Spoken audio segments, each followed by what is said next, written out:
non parlai come Giuda la baciai.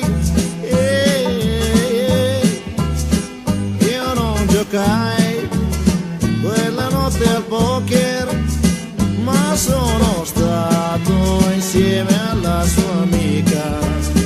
Guardando me sembrava che lei mi leggesse la verità, e con la mano accarezzandomi le labbra mi perdonava quel che lei non saprà.